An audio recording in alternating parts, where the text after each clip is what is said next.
Study IQ IAS, अब तैयारी हुई affordable. Welcome. My name is Bhuvan Apurva Jha for Study IQ IAS. This is Geography in 15 minutes and आज के lecture का agenda है planets.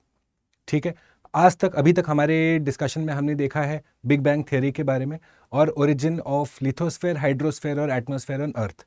अब हम समझेंगे कि हमारे बाकी सारे प्लैनेट्स कैसे बने, उनका ओरिएंटेशन क्या है और by and large individual characteristic of each planet क्या क्या है। चलिए शुरुआत करते हैं इस डिस्कशन की। सबसे पहले आप नजर डालेंगे इस डायग्राम पे। ये एक डायग्रामेटिक रिप्रेजेंटेशन है हमारा सोलार सिस्टम और उसके बाद क्या एग्जिस्ट करता है। ठीक है, तो फॉर एग्जांपल ये देखिए, ये हमारा सन है और उसके बाद हमारे प्लैनेट्स ऐसे करके अरेंज हैं: मरकरी, वीनस, अर्थ, मार्स, जुपिटर, सैटर्न, यूरेनस और नेपट्यून। और उसके बाद आता है हमारा एक पर्टिकुलर बेल्ट जिसे हम कहते हैं कुइपर बेल्ट। ओके, क्या है कुइपर बेल्ट समझेंगे। Then after that you have something known as the heliopause. Okay, क्या है heliopause, what is the significance of heliopause and what is Oort cloud. क्योंकि एक बार आप ओर्ट क्लाउड क्रॉस करोगे फ्रेंड्स, उसके बाद आप जाते हैं प्रॉक्सिमा सेंटाउरी, अल्फा सेंटाउरी की तरफ, जो हमारा नियरेस्ट स्टार टू द सन हम कहते हैं। एक 3 स्टार का सिस्टम है, उसी में है Proxima Centauri, the nearest star to the solar system. तो कैसे ये सारे अरेंज हैं, इनको हम समझना एक एक करके चालू करते हैं। पहला, फंडामेंटल्स पे ध्यान दीजिए। ये तो रहा हमारा अरेंजमेंट ऑफ प्लैनेट्स। अब एग्जाम पर्सपेक्टिव से आपसे पूछा जाएगा 2 बेल्ट्स के बारे में, एक है एस्टेरॉयड बेल्ट और एक है कुइपर बेल्ट या कुइपर बेल्ट। ठीक है, तो एक एक करके समझने की प्रक्रिया चालू करते हैं फ्रेंड्स। सबसे पहले देखते हैं मरकरी की तरफ, नियरेस्ट प्लैनेट टू द सन। पर आप शायद जान के आश्चर्य होंगे दैट इवन दो ये नियरेस्ट प्लैनेट टू द सन है, it is not the hottest planet. आखिरकार क्यों? फ्रेंड्स, आप देखेंगे मरकरी के पास अपना कोई एटमॉस्फेयर नहीं है, it does not have any atmosphere. साथ में आप देखते हैं कि इसका पीरियड ऑफ रोटेशन काफी स्लो है, यानी कि एक पर्टिकुलर फेस जो है वो सन को ज्यादा टाइम तक फेस कर रहा है। इसका अर्थ क्या हुआ फ्रेंड्स, कि इसका डायरनल टेम्परेचर का जो लिमिट है या रेंज है वो सबसे ज्यादा है। जो पर्टिकुलर साइड ऑफ मरकरी सन को फेस कर रहा है उसमें बहुत हीट, और जो पर्टिकुलर साइड सन को फेस नहीं कर रहा है उसमें बहुत ज्यादा कोल्ड है, क्योंकि ऑब्वियसली एटमॉस्फेयर तो है नहीं। Which is why you find कि it has the highest diurnal range of temperature in the entire solar system. Okay, diurnal का मतलब क्या होता है, दिन और रात। तो जिस फेस ऑफ मरकरी को सन हिट कर रहा है, क्योंकि पीरियड ऑफ रोटेशन स्लो है, धीरे धीरे रोटेट करता है, बहुत ज्यादा टेम्परेचर। जिस साइड सन का रेज नहीं पड़ रहा है, बहुत ज्यादा ठंड। तो इन दोनों के टेम्परेचर का डिफरेंस जब हम मापेंगे, इसको हम कहेंगे डायरनल रेंज, और वो सबसे हाईएस्ट है पूरे सोलर सिस्टम में मरकरी का। राइट, तीसरा आप देखेंगे, it is closest to the sun. Okay, ये आपको बस याद रखना है एग्जाम पर्सपेक्टिव से। इतना अगर पता है, आपका मरकरी प्रिपेयर्ड है फ्रेंड्स। चलिए आगे बढ़ते हैं। Next, Venus. अब आप देखेंगे Venus is the hottest planet of the solar system. Mercury नहीं है, वीनस है। क्यों? अब फ्रेंड्स यहां पे एक छोटा सा कॉन्सेप्ट डिस्कस करते हैं। वो कॉन्सेप्ट है ग्रीन हाउस गैस इफेक्ट का। तो चलिए friends, let's look at it. क्या है greenhouse gas effect? For example consider करिए ये मरकरी, ये वीनस का सरफेस है। Okay, now what we find कि वीनस का जो एटमॉस्फेयर है उसमें सबसे ज्यादा कॉन्सेंट्रेशन या मोस्ट ऑफ द गैसेस का कॉन्सेंट्रेशन सबसे हाईएस्ट है कार्बन डाइऑक्साइड का। ये हम कहते हैं कि Venus is almost entirely made up of carbon dioxide. अब कार्बन डाइऑक्साइड एक ग्रीन हाउस गैस है, तो इसका एक स्पेसिफिक प्रॉपर्टी होता है फ्रेंड्स। क्या प्रॉपर्टी है? ये सन के इनकमिंग रेज को अलाउ करेगा आने के लिए।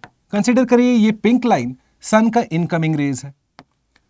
ठीक है, तो short wave rays of the sun ये आराम से अलाउ करेगा, पर यही जब वापस जाने के लिए खोजेगा, जो टेरेस्ट्रियल रेडिएशन हम कहते हैं, लॉन्ग वेव टेरेस्ट्रियल रेडिएशन, जितना आपका ग्रीन हाउस गैसेस होगा आपके एटमॉस्फेयर में, उतना लेस लाइकली है कि ये आउटगोइंग टेरेस्ट्रियल रेडिएशन को अलाउ करे। ठीक है, जितना ज्यादा कार्बन डाइऑक्साइड, ये आउटगोइंग नहीं होगा, सिर्फ इनकमिंग है। सोचिए, इनकमिंग है, आउटगोइंग नहीं है, यानी कि मैं कह सकता हूं कि डेली बेसिस पे हीट बढ़ता जाएगा इस जगह पे।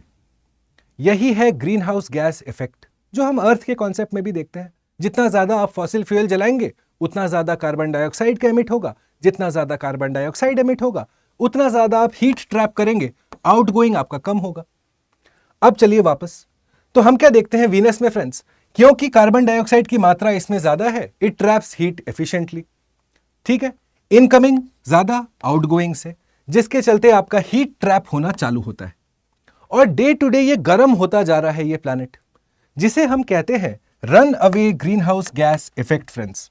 ये देखिए, due to this runaway greenhouse gas effect is observed. Runaway मतलब हर दिन आपका गर्म होता जा रहा है प्लैनेट, इसीलिए वीनस को हम hottest planet of the solar system का उपाधि देते हैं। कॉन्सेप्ट क्लियर हुआ, मरकरी क्यों नहीं है और वीनस क्यों है फ्रेंड्स, राइट? तो आप देखते हैं क्योंकि हाई कार्बन डाइऑक्साइड का कॉन्सेंट्रेशन है इसलिए हीट का ट्रैपिंग हो रहा है, टेम्परेचर डेली बेसिस पे इंक्रीज होगा, तो वीनस का पूरा सरफेस आप देखेंगे एक मोल्टन सूप जैसा है। It is primarily composed of a molten soup, सब चीज मोल्टन स्टेट में ही ऑब्जर्व होगा यहाँ पे, राइट? अच्छा, एक और चीज आप ध्यान डालेंगे कि यूजुअली हमारे सारे प्लैनेट्स आप देखेंगे वेस्ट टू ईस्ट घूमते हैं, अर्थ भी वेस्ट टू ईस्ट घूमता है फ्रेंड्स, करेक्ट? बट आप देखेंगे वीनस और एक और प्लैनेट है ये उल्टा घूमते हैं, okay? They move from east to west. तो मुझे बताइए, एक प्लैनेट है वीनस, दूसरा वाला कौन सा है मुझे चैट बॉक्स में आप लोग बताएंगे, राइट? इसको हम कहते हैं रेट्रोगेड मोशन, यानी कि ऑपोजिट दिशा में घूमना। तो Venus and one more planet move in a retrograde fashion, वो आप हमें बताएंगे दूसरा वाला प्लैनेट कौन सा है नीचे चैट बॉक्स में। चलिए आगे बढ़ते हैं हमारे तीसरे प्लैनेट की तरफ, मार्स। ठीक है, ऑब्वियसली हम अर्थ को नहीं डिस्कस करेंगे क्योंकि अर्थ के बारे में हमने प्रीवियस लेक्चर में डिटेल में पढ़ा है। अब देखिए मार्स की तरफ। मार्स को हमेशा कहा जाता है रेड प्लैनेट, आप किताबों में भी देखेंगे तो लाल कलर का दिखाया जाता है, तो आखिरकार रेड प्लैनेट है क्यों? यू विल फाइंड कि इसके पास आयरन ऑक्साइड बहुत ज्यादा है इसके सरफेस पे, आयरन है इसलिए लाल है कलर में। अच्छा, कुछ पर्टिकुलर एमसीक्यूज के पर्सपेक्टिव से दो तीन चीजें आप ध्यान रखेंगे फ्रेंड्स। पहला, the largest volcano of the solar system जिसका नाम है ओलिम्पस मॉन्स, ये है मार्स में। अगर आप देखेंगे तो ये एवरेस्ट के मल्टीपल टाइम्स इसका साइज है। So the largest volcano belongs to Mars. Similarly largest canyon of the solar system. अब कैनियन क्या होता है फ्रेंड्स? सोचिए, क्या आपने किंग्स कैनियन के बारे में सुना है? क्या सुना है कि कैसे एक रिवर एक लैंडफॉर्म क्रिएट करता है जब वो पहाड़ी क्षेत्र से निकलता है? गॉर्ज, लैंडफॉर्म्स, ये सारे हम लोग लैंडफॉर्म के चैप्टर में पढ़ते हैं। तो कैनियन जो है biggest canyon in the solar system, Valles Marineris, ये भी है हमारा मार्स में। अच्छा, हम देखते हैं कि मार्स में हम पोटेंशियल ऑफ लाइफ खोजने जा रहे हैं। स्पेस एक्स हो, इलॉन मस्क हो, या डिफरेंट कंट्रीज का अपना अपना मिशन है। ये मार्स को क्यों एक सब्स्टिट्यूट की तरह हम देख रहे हैं अर्थ का? ऐसा क्या है उसके पास? तो आप देखेंगे मार्स पे आइस कैप्स हमें मिले हैं इसके पोलर एरियाज में। तो अब साइंटिस्ट का ये मानना है क्योंकि आइस है मतलब पानी होगा, पानी होगा तो मतलब कोई माइक्रो ऑर्गेनिज्म होगा, कोई साइन ऑफ लाइफ होगा।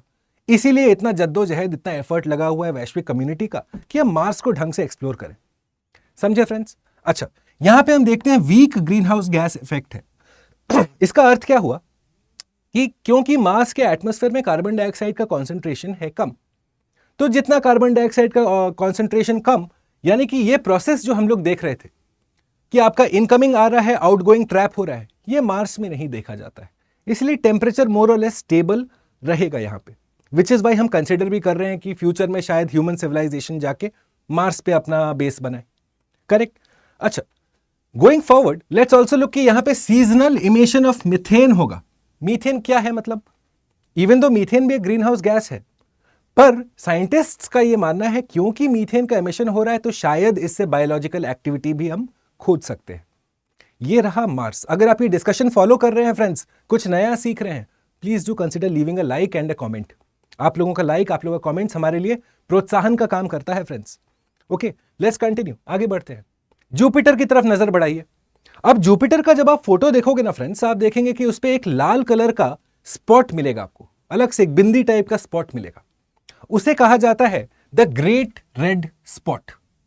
अब क्या है, what is the issue with the great red spot? क्यों बना, कैसे बना?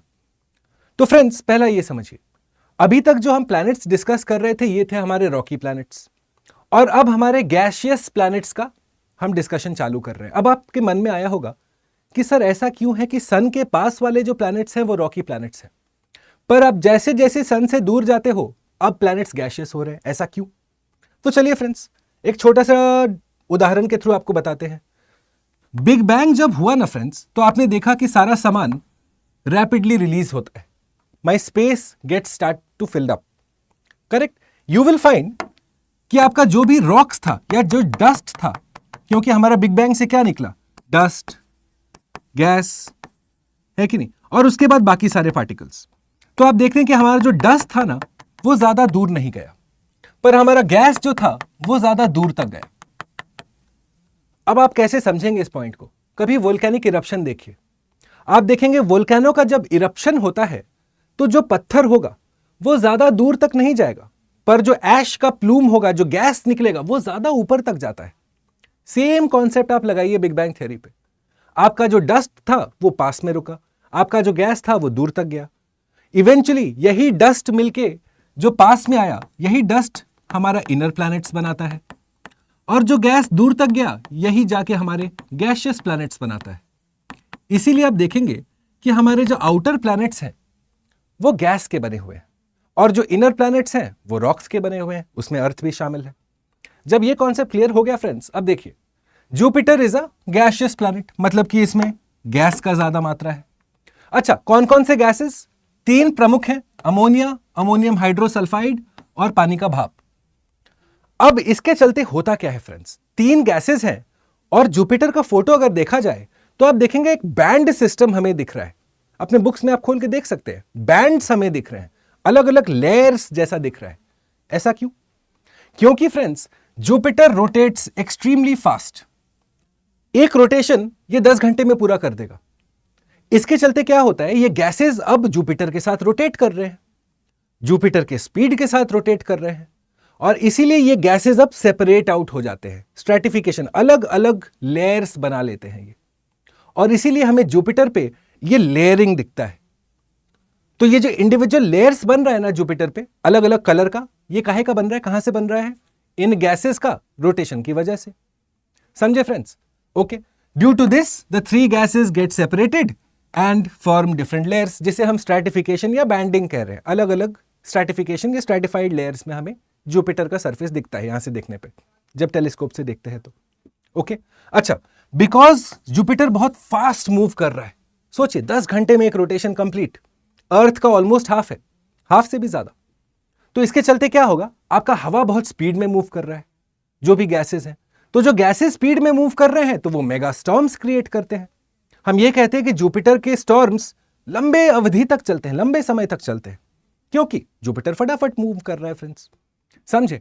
अच्छा, इसके मून्स के बारे में पढ़ना जरूरी है, तो आप देखेंगे इसके प्रमुखता हम ये 4 मून्स पढ़ते हैं, गैनीमीड, कैलिस्टो, लो और यूरोपा। ओके, आपका लार्जेस्ट मून कौन सा है? गैनीमीड है फ्रेंड्स, ना सिर्फ जुपिटर का पर एंटायर सोलर सिस्टम का। जो सेकेंड लार्जेस्ट है वो है टाइटन, वो है सैटर्न का। Okay, so Ganymede is the largest moon of the solar system as well as Jupiter. समझा ग्रेट रेड स्पॉट का कॉन्सेप्ट फ्रेंड्स? आगे बढ़ा जाए, let's look at the next concept of Saturn. Saturn के बारे में पहला बात तो कि सैटर्न के रिंग्स होते हैं, बहुत बढ़िया। अच्छा, हाल फिलहाल में एक न्यूज़पेपर आर्टिकल आया था कि सैटर्न के रिंग्स अब डिसअपियर हो रहे हैं। हमारे टेलीग्राम चैनल पे भी हमने वो आर्टिकल शेयर किया था। तो मुझे बता सकते हो सैटर्न का रिंग्स क्यों डिसअपियर हो रहा है? आप देखेंगे सैटर्न का एक्सियल टिल्ट के चलते वो हमारे लाइन ऑफ साइट में नहीं आता है। तो ऐसा नहीं है कि वो डिसअपियर हो रहा है, हम बस देख नहीं पा रहे, वो वहां का वहां जस का तस है, बस हमें नहीं दिख रहा है। और आप देखेंगे सैटर्न का एक्सप्लोरेशन में सबसे इंपॉर्टेंट मिशन है the Cassini spacecraft, the Cassini mission. Okay, the Cassini Huygens mission. 3 particular space agencies इसमें लगे थे, NASA, United states, European space agency और इटली का ASA। इन तीनों ने मिलकर हमारा कैसिनी हाइगन्स स्पेस मिशन चलाया था। अच्छा, सैटर्न के पास रिंग्स हैं। रिंग्स काहे के बने हैं? डस्ट, गैस, आइस और रॉक्स। और आप देखेंगे कि दी प्लैनेट्स में सैटर्न का डेंसिटी सबसे कम है, घनत्व सबसे कम है। यानी कि अगर आप सैटर्न को पानी के ऊपर रख दोगे ना तो वो डूबेगा नहीं, वो फ्लोट करेगा। Okay, so Saturn has the least density of all the planets. It has density even lesser than water. It will float over water. जैसा मैंने आपको कहा, मेजर मून ऑफ सैटर्न है Titan, the second largest moon in your solar system. Biggest वाला तो Jupiter के पास में है। समझे फ्रेंड्स? आगे बढ़ा जाए। अब देखते हैं यूरेनस। यूरेनस का फोटो आप देखेंगे वो ब्लू ग्रीन कलर का दिखता है। आखिरकार क्यों? ऐसा क्या है यूरेनस के पास, क्यों दिखता है ब्लू ग्रीन कलर का? यू विल फाइंड कि इसके पास मीथेन गैस का मात्रा है, और क्योंकि मीथेन रेड लाइट को ऑब्जॉर्व करेगा सन के साथ और रिफ्लेक्ट करेगा ब्लू को, ये तो इसका प्रॉपर्टी है। तो बस रेड को ऑब्जॉर्ब, ब्लू को रिफ्लेक्ट। अब हमें क्या दिखेगा? जो लाइट रिफ्लेक्ट हो रहा है, यानी कि इसलिए हमें ब्लू कलर का दिखता है यूरेनस। ओके, अच्छा एक और चीज है कि सैटर्न अकेला ऐसा प्लैनेट नहीं है जिसके पास रिंग्स है। यूरेनस के पास भी रिंग्स कहा जाता है, बस वो हमें दिखता नहीं है। Okay, Uranus also has rings around it, assumed to be made up of dark particles, जिसके बारे में रिसर्च अभी भी ऑनगोइंग है। डार्क मैटर ना फ्रेंड्स हमारा यूनिवर्स का एक अभिन्न अंग है। 85% of our universe is made up of dark matter, पर इसके बारे में अभी भी हम रिसर्च कर रहे हैं। अब आप सोचेंगे सर डार्क मैटर कहां से आया? जाइए पहले क्लास पे जब हम लोग बिग बैंग थ्योरी पढ़े थे, मैंने आपको बताया था कि जब बिग बैंग हुआ तो साथ में निकला बैरियॉन्स, वो सारी चीजें जो हम देख सकते हैं, और साथ में निकला डार्क मैटर जिसके बारे में हम देख तो नहीं सकते पर थोड़ा बहुत समझ सकते हैं कि ये कैसे काम करता है। समझे फ्रेंड्स? अच्छा, it is the coldest planet of the solar system. सोचिए, ना कि नेपच्यून है पर यूरेनस है कोल्डेस्ट प्लैनेट। क्यों? इसका एक्सियल टिल्ट सबसे एक्सट्रीम है फ्रेंड्स। जैसे अर्थ का एक्सियल टिल्ट है वैसे ही यूरेनस का भी एक्सियल टिल्ट है, पर यह थोड़ा सा ज्यादा एक्सट्रीम है। इस एक्सट्रीम होने के चलते क्या होता है, इसका एक, अगर यूरेनस का हम नॉर्थ पोल को कंसीडर करें तो वो कंप्लीट डार्कनेस में रहेगा लंबे समय तक, यानी कि क्योंकि वो सन का रेस डायरेक्टली रिसीव नहीं कर रहा है इसीलिए ठंड ज्यादा है। इसीलिए हम कहते हैं Uranus is the coldest planet. Why? Due to the extreme axial tilt of the planet. Next है हमारा Neptune, made up of hydrogen and helium. कहां से आया hydrogen helium? Big bang theory से। वहीं पे हमने देखा कि कैसे हमारा फर्स्ट जो एलिमेंट्स इन द स्पेस निकला, पहला निकला ड्यूटेरियम जो आइसोटोप ऑफ हाइड्रोजन है, और फिर निकला हीलियम, और वही सारे गैसेस जो दूर तक फेंकाए वही सारे एक्रीशन के प्रोसेस के थ्रू हमारे गैसेस प्लैनेट्स बनाते हैं। You will find mostly made up of hydrogen helium जिसे हम प्राइमोर्डियल गैसेस कहते हैं, और उसके पास ट्रेस अमाउंट ऑफ मीथेन है, और मीथेन के चलते ही आप देखेंगे फिर से ये रेड लाइट को अब्जॉर्ब करेगा, ब्लू लाइट को रिफ्लेक्ट करेगा, और इसीलिए फ्रेंड्स नेपट्यून हमें ब्लू कलर का दिखता है। अच्छा, जैसे ग्रेट रेड स्पॉट है जुपिटर के ऊपर, वैसे ही एक ग्रेट डार्क स्पॉट है। देखिए यही सब सवाल पूछा जाता है एग्जामिनेशन में। तो ग्रेट रेड स्पॉट क्या है? जुपिटर के ऊपर mega storm. Great dark spot क्या है? यह भी एक मेगा स्टॉर्म है, पर यह है नेपट्यून के ऊपर। ओके, और इसका लार्जेस्ट मून का नाम है ट्राइटॉन। ओके, ट्राइटन कहते हैं the largest moon of Neptune. चलिए फ्रेंड्स, ये था हमारा प्लैनेट्स, और अब समझते हैं प्लूटो के बारे में। पर प्लूटो तो प्लैनेट नहीं है, प्लूटो को प्लैनेट की श्रेणी से हटा दिया गया है। आखिरकार क्यों? क्योंकि फ्रेंड्स एक ऑर्गेनाइजेशन है जिसका नाम है international astronomical union, IAU। Okay, इसका नाम ही है इंटरनेशनल एस्ट्रोनॉमिकल यूनियन। ओके, और ये बेसिकली स्पेस रिलेटेड सारे कॉन्सेप्ट, सारे टॉपिक्स पे इनका एक मल्टी गवर्नमेंटल बॉडी है। सारे प्लैनेट, सारे जितने स्पेस रिसर्चिंग ऑर्गेनाइजेशंस हैं इसका मेंबर है। अब प्लैनेट के लिए ना एक स्ट्रिक्ट क्राइटेरिया है। ऐसा नहीं होता कि आप बस गोल हैं और घूम रहे हैं तो आपको हम प्लैनेट का श्रेणी में डाल देंगे, नहीं। तो क्या है क्राइटेरिया इंटरनेशनल एस्ट्रोनॉमिकल यूनियन का? ये फाउंड, इसका जो सेटअप किया गया था ये ब्रसेल्स बेल्जियम में सेटअप किया गया था, पर आज के टाइम इसका हेडक्वार्टर आप देखेंगे फ्रांस, पेरिस में है। और यही वो क्राइटेरिया भी स्टैब्लिश करते हैं कि एक प्लैनेट को हम प्लैनेट किस कंडीशन में कहेंगे। 3 कंडीशंस के अंदर। क्या है वो 3 कंडीशंस? पहला, it will orbit around the sun. सोचिए ये सन है, प्लैनेट को उसके इर्द गिर्द घूमना है। दूसरा, it has sufficient self gravity, मतलब एक अच्छा खासा मास का होना चाहिए, छोटा नहीं होना चाहिए साइज में, बड़ा साइज का होना चाहिए। और तीसरा, it should have cleared the neighbourhood. सोचिए हमने पिछले क्लास में फॉर्मेशन ऑफ द मून के दौरान देखा कैसे अर्थ और थिया कोलाइड किए और जाके मून बना हमारा। तो क्या हुआ इवेंचुअली? What happened? अर्थ उस पर्टिकुलर द्वंद में, उस फाइट में जीता, थिया डिसइंटीग्रेट हो गया टोटली। यानी कि अर्थ ने अपना वर्चस्व स्थापित किया अपने ऑर्बिट के आसपास कि ये रास्ता मेरा है और कोई किसी का नहीं है। अब सेम कॉन्सेप्ट आपको लगाना है प्लूटो के लिए, पर प्लूटो के कॉन्सेप्ट में क्या देखा जाता है कि उसके जैसे और उसके आसपास बहुत सारे छोटे बड़े सेम टाइप ऑफ बॉडीज हैं। तो क्योंकि प्लूटो अपने आसपास के ऑर्बिट को क्लियर नहीं कर पाया, अपना वर्चस्व स्थापित नहीं कर पाया है, इसीलिए इंटरनेशनल एस्ट्रोनॉमिकल यूनियन ने उसको ड्वार्फ प्लैनेट के श्रेणी में डाल दिया है कि आप फुल फ्लेजेड प्लैनेट तो नहीं हो। ओके, प्लूटो ने क्राइटेरिया सी स्टैब्लिश नहीं किया, इसीलिए उसे ड्वार्फ प्लैनेट की उपाधि दी गई है। समझे फ्रेंड्स, ये था हमारा प्लैनेट्स का डिस्कशन। अब ऐसा है कि इन सारे कॉन्सेप्ट्स को आप एग्जाम पर्सपेक्टिव से और कैसे बेहतर कर सकते हैं, तो उसके लिए ये मैं आपको एक रिकमेंड कर रहा हूं कि स्टडी आईक्यू का जो 1000 एमसीक्यू सीरीज है, ये निहायत ही इंपॉर्टेंट होगा आपके कॉन्सेप्ट और क्वेश्चन सॉल्विंग एबिलिटी के लिए। तो स्टडी आईक्यू के वेबसाइट पे ये अवेलेबल है। 5 सेट ऑफ बुक्स इसमें अवेलेबल हैं, Indian history, economy, polity, geography और environment and science and tech. इसमें ना सिर्फ पीवाईक्यूज पर एमसीक्यूज भी अवेलेबल है एक्सप्लेनेशन के साथ। ओके, तो किसी भी सीरियस कैंडिडेट के लिए ये किताब बड़ा क्रिटिकल बनेगा जब आप प्रीलिम्स में सक्सेस की बात करते हैं, क्योंकि प्रीलिम्स ही बहुत कठिन स्टेज होता है। 8 आउट ऑफ 10 कैंडिडेट्स तो प्रीलिम्स ही क्लियर नहीं कर पाते हैं। ठीक है, तो मेरा सुझाव रहेगा स्टडी आईक्यू के वेबसाइट जाएं, ऐप पे जाएं, इस किताब को अपने लिए मंगवाइए। आप लोगों के लिए, जो लोग ये सीरीज देख रहे हैं, एक स्पेशल डिस्काउंट ऑफर्ड है। अगर आप कूपन कोड यूज करते हैं BALIVE, BA लाइव आप यूज करेंगे।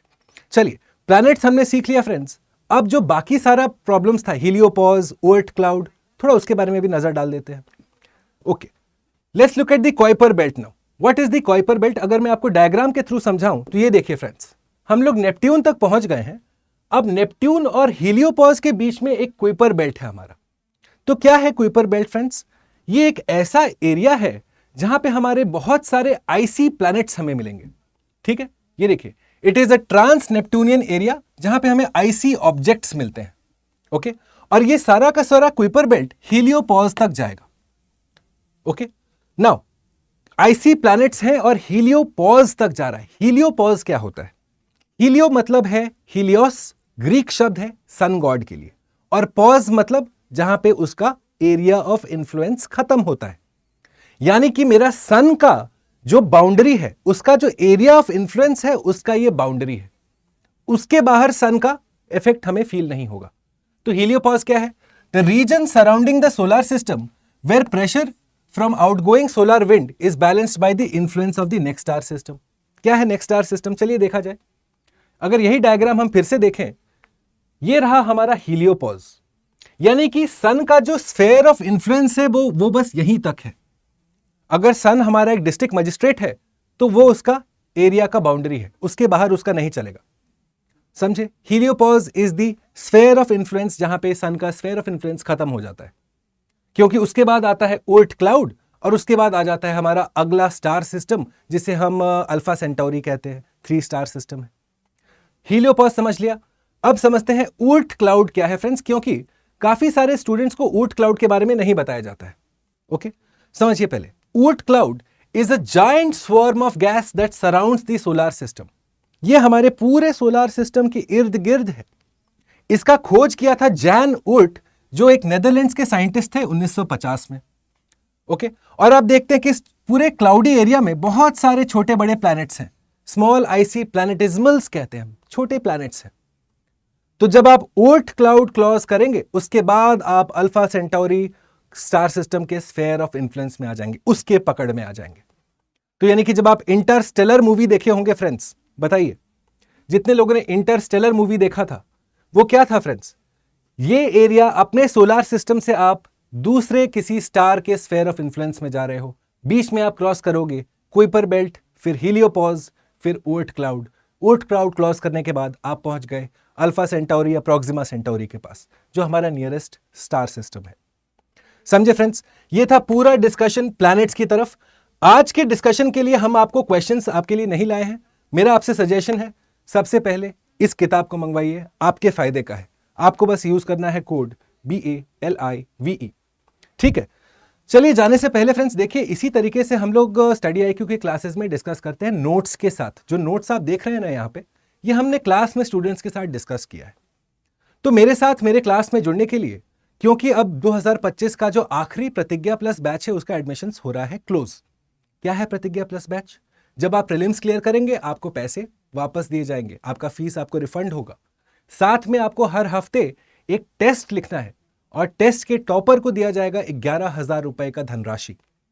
यानी कि आप करीब करीब प्रीलिम्स तक 37 टेस्ट निकलेंगे, 37 इंटू 11,000 करीब करीब 4 लाख रुपए you can earn while you learn. ठीक है, साथ में आपको हम लोग बुक्स भी प्रोवाइड करेंगे, मेंटरशिप भी इंक्लूडेड है। ऑल इन ऑल एक कंप्लीट पैकेज है आपके जीएस प्रिपरेशन का। तो आज ही जाएं क्योंकि लिमिटेड सीट्स बचे हैं प्रतिज्ञा प्लस बैच के लिए। स्टूडेंट कम्युनिटी का बहुत ही अच्छा रिस्पॉन्स आया है और आप साइन अप करेंगे, आपको यूज करना है कोड BALIVE BA लाइव। चाहे आप 2025 के स्टूडेंट हैं, 26 के स्टूडेंट हैं, 2027 के स्टूडेंट हैं, डिले करने से किसी का फायदा नहीं है। तो आज ही जाइए, प्रतिज्ञा प्लस बैच के साथ आप त्वरित प्रभाव से जुड़िएगा। और ज्योग्राफी ऑप्शनल का भी क्लासेस अभी जस्ट शुरू हुआ है फ्रेंड्स। मैं स्टडी IQ की तरफ से ज्योग्राफी ऑप्शनल का क्लासेस भी देखता हूं। I am the faculty for geography optional. Okay, 5 तारीख टीचर्स डे से हमारा ऑप्शनल बैच चालू हुआ है। अभी बस ओरिएंटेशन क्लासेस ही फिनिश हुए हैं। तो अभी के अभी आप जाओ, क्योंकि ऑप्शनल अगर प्रिपेयर नहीं कर रहे हो तो प्रीलिम्स देखने का कोई फायदा ही नहीं है। ऑप्शनल के बेसिस पे ही आपका अगला 35 साल निर्भर है। सोचिए आप, 500 marks out of 1750 marks in mains optional से आता है, करीब करीब 30% ऑफ द मार्क्स। पर आधे टाइम स्टूडेंट्स बस प्रीलिम्स में सर हमें 110 120 लाना है, ऑप्शनल का सोचा ही नहीं है। तो ऑप्शनल के बारे में आज ही सोचिए। ज्योग्राफी ऑप्शनल एक सीधा सिंपल लॉजिकल ऑप्शनल है, डिफाइंड सिलेबस है, सोर्सेज डिफाइंड है, आपको बस पढ़ना है, नोट मेकिंग करना है, आंसर राइटिंग पे फोकस करना है। और आप देखेंगे जब आप ज्योग्राफी ऑप्शनल बैच के साथ जुड़ते हैं, आपको NCERT free of cost, answer writing free of cost provide किया जाता है, test series free of cost है इसमें। तो जल्दी से जुड़िए, यूज करिए कोड BALIVE जब आप स्टडी IQ के वेबसाइट या ऐप पे साइन अप करते हैं। राइट फ्रेंड्स, चलिए इस पूरे डिस्कशन का PDF और साथ में इससे जुड़े डिस्कशन का क्वेश्चंस मैं अपने लिए मेरे टेलीग्राम चैनल पे मैं टाइम टू टाइम अपलोड करता रहता हूं। ठीक है, आपके MCQs वैल्यू एडिशन मटेरियल के लिए ये बहुत ही इंपॉर्टेंट सोर्स बनेगा। सो आई सजेस्ट ये स्कैन करिए, मेरे टेलीग्राम चैनल के साथ जुड़िए। कोई डिस्कशन में डाउट हो, मेरे इंस्टाग्राम पे आप हमें मैसेज करिए या नीचे कमेंट बॉक्स में भी अपना फीडबैक हमें बताएंगे। I will be happy to receive it there. जाने से पहले फ्रेंड्स, अगर आप स्टडी IQ के वेबसाइट से कुछ भी ले रहे हैं, चाहे टेस्ट सीरीज हो, चाहे कोर्स हो, चाहे किताब हो, चाहे ऑप्शनल के लिए साइन अप कर रहे हैं, मैक्सिमम डिस्काउंट आप तभी अपने लिए अर्जित कर सकते हैं जब आप यूज करते हैं कोड BALIVE। ओके, चलिए, I hope you like this discussion on planets. Please do consider leaving a like and a comment. I will see you very soon with my next lecture.